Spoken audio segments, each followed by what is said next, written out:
तो कैसे हैं आप। इस वीडियो में हम जानेंगे चैप्टर 3 परिवहन से जुड़े वस्तुनिष्ठ प्रश्न के बारे में। ये प्रश्न काफ़ी इंपॉर्टेंट है और एग्ज़ाम में बार बार पूछे गए हैं। मैंने उन सारे प्रश्नों का संग्रह यहाँ इसमें कर लिया है जो एग्ज़ाम में पूछे गए हैं। अगर आप इस प्रश्न का आंसर जानते हैं तो ज़रूर जवाब दीजिएगा।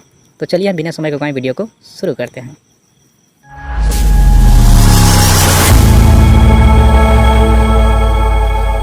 मेरा पहला क्वेश्चन है कि रक्त का कौन सा अवयव रक्त स्राव को रोकने में मदद करता है। अर्थात आखिर रक्त का कौन सा भाग है जो रक्त को शरीर से बहने पर रोकता है।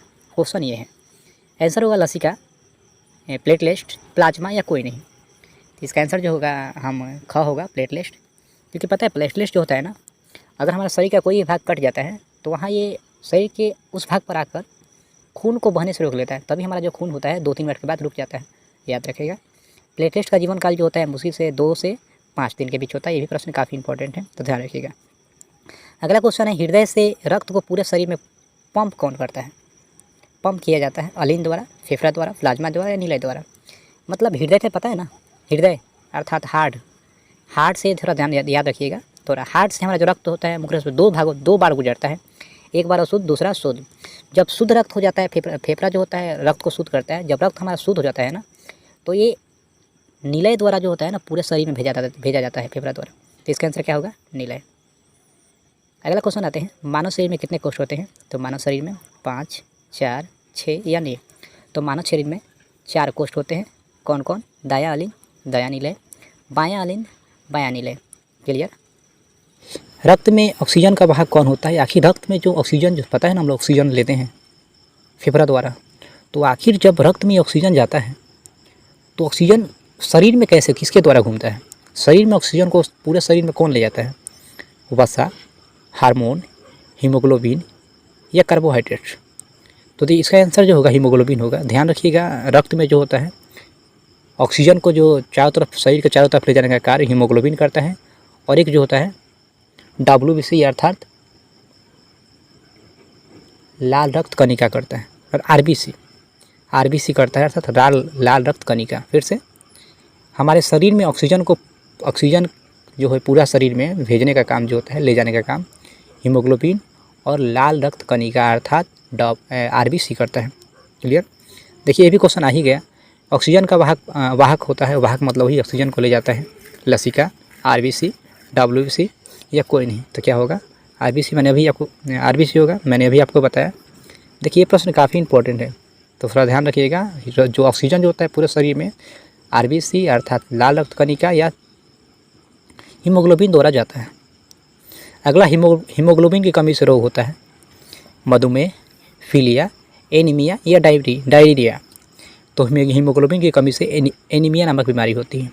देखिए यही प्रश्न जो है ना बायोलॉजी में, यहाँ से जो मतलब किसकी कमी से कौन सा रोग होता है, यहाँ से प्रश्न पूछे जाते हैं। तो इसका मैं वीडियो अगली बार बना दूंगा। जस्ट अगला वीडियो इसी पर मैं डालूंगा। चलिए, किस जीव में हीमोग्लोबिन नहीं होता। मतलब प्रश्न पूछ रहा है आखिर किस जीव में हीमोग्लोबिन नहीं पाया जाता है। पक्षी, मक्खी, मनुष्य या कोई नहीं। देखिए हीमोग्लोबिन का मतलब होता है, पता है हीमोग्लोबिन के कारण जो होता है खून का रंग लाल होता है। क्या होता है? खून का रंग लाल होता है। तो आप थोड़ा अंदाज़ा लगाइए कि आखिर किसके खून का रंग लाल नहीं होता है। बस पक्षी का तो होता है। मक्खी का होता है? नहीं होता। मक्खी का देखिए कहीं मक्खी छोटा मोटा उड़ेगा तो आप उसको पकड़ के मार के देखिएगा मृत करके, उसका खून जो होगा लाल नहीं होगा। अर्थात इसमें हीमोग्लोबिन नहीं पाया जाता है। मनुष्य में तो पाया जाता है। क्लियर। हीमोग्लोबिन पूछेगा कि इसमें नहीं पाया जाता है तो आप उसका खून के रंग देखिए। अगर लाल है तो हीमोग्लोबिन है, नहीं है तो नहीं है। क्योंकि खून का रंग लाल हीमोग्लोबिन के कारण नहीं होता है। आगे श्वेत रक्त कणिका कोशिका जिसे WBC कहा जाता है का जीवन काल क्या होता है। तो श्वेत रक्त कणिका का जीवन काल 12 से 20, 2 से 3, 20 से 30 या 4 महीने से अधिक। तो श्वेत रक्त कणिका का जो जीवन काल होता है 12 से 20 होता है। क्या होता है? 12 से 20। अगर लाल रक्त कणिका अर्थात RBC का पूछे, तो RBC का जो जीवन काल होता है वो 120 से 120 दिन होता है। क्लियर। और श्वेत रक्त कणिका का 12 से 20 दिन। अगर प्लेटलेट्स का पूछे तो 2 से 5। मैंने आपको पहले ही प्रश्न बताया था। अगला आता है लाल रक्त कणिका का जीवन काल। देखिए ये भी प्रश्न आ गया। तो मैंने क्या बताया? 20 से 120 दिन। क्लियर। चालनी नलिका पाई जाती है जाइलम में, फ्लोएम में, जंतुओं में या एक कोशिकीय जीवों में। चालनी नलिका जो होता है वो फ्लोएम में पाया जाता है और संवहन नलिका जाइलम में पाई जाती है। थोड़ा ध्यान रखिएगा, क्योंकि मैंने जो जाइलम फ्लोएम जो होते हैं कहाँ पाए जाते हैं, पौधों में पाए जाते हैं। क्लियर।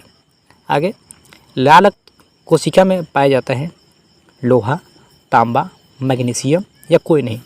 लाल रक्त कोशिका का मतलब होता है लाल खून। हमारे शरीर में खून होता है ना लाल, उसमें आखिर कौन सा धातु पाया जाता है? तो ध्यान रखिएगा, हमारे शरीर में जो होता है लोहा धातु पाया जाता है। क्लियर। लोहा धातु मतलब वही तत्व। पादप में फ्लोएम उत्तरदायी होता है, यानी पेड़ पौधों में फ्लोएम आखिर करता क्या है? मैंने अभी बताया ना कि पेड़ पौधों में जाइलम फ्लोएम पाए जाते हैं। तो आखिर फ्लोएम जो होता है पेड़ पौधों में कौन सा काम करता है जी?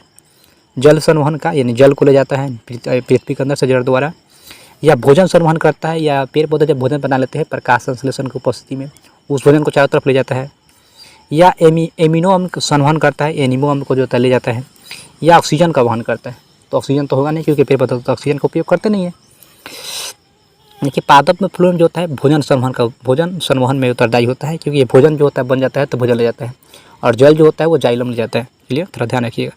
प्रकृति में ऑक्सीजन का संतुलन बना है, आखिर प्रकृति में जो ऑक्सीजन को कौन बना कर रखा है? संयोजन से, प्रकाश संश्लेषण से, अपघटन से, या कोई नहीं। तो पता है ऑक्सीजन कौन बनाता है? ऑक्सीजन कौन बनाता है? पेड़ पौधे। किसके द्वारा? प्रकाश संश्लेषण से। जल में खनिज लवणों का परिवहन कौन करता है? आ गया प्रश्न। तो मैंने अभी बताया कि जल और खनिज लवण का परिवहन कौन करता है? जाइलम करता है, और फ्लोएम खाद्य पदार्थों का। रक्त कौन सा ऊतक है? ये प्रश्न काफ़ी इंपॉर्टेंट है। कठोर संयोजी, तरल संयोजी, या कोई नहीं। तो रक्त कैसा होता है? तरल होता है ना, मतलब चिपचिपा होता है। तरल का मतलब होता है एकदम चिपचिपा टाइप का। तो रक्त क्या है? तरल संयोजी ऊतक है। कठोर तो नहीं होता ना, रक्त क्या होता है? गीलापन होता है ना, चिपचिपा टाइप का, तो उसी को बोलते हैं तरल। फ्लोएम में खाद्य पदार्थों का परिवहन होता है ऊपर की ओर, नीचे की ओर, या ऊपर नीचे दोनों ओर, या कोई नहीं। आखिर फ्लोएम जो होता है, फ्लोएम बताए ना क्या करता है? खाद्य पदार्थों को ले जाता है पेड़ पौधे में।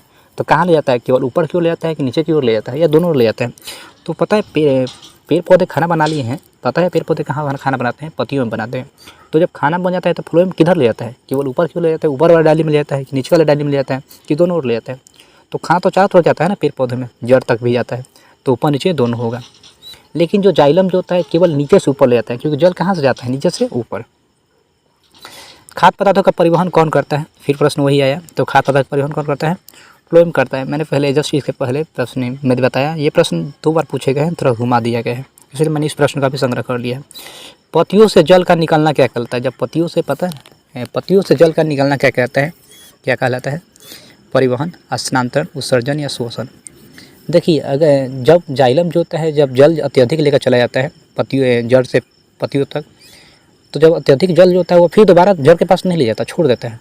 तब पत्तियाँ जो होती है फिर क्या करती है ना, पत्तियाँ जब प्रकाश अत्यधिक होता है तो उस जल को पत्तियों द्वारा निकाल लिया जाता है, बाहर फेंक देती है। तो आखिर निकालना क्या कहलाता है? तो इसका निकालना जो क्रिया कहलाता है स्थानांतरण कहलाता है। क्या कहलाता है? स्थानांतरण। ध्यान रखिएगा।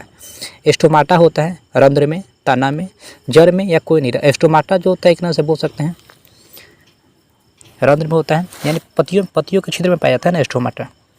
अगला जाइलम में जल का परिवहन होता है ऊपर की ओर, नीचे की ओर, ऊपर नीचे दोनों, या कोई नहीं। तो मैंने अभी बताया जाइलम क्या करता है? नीचे से ऊपर की ओर ले जाता है, और फ्लोएम ऊपर नीचे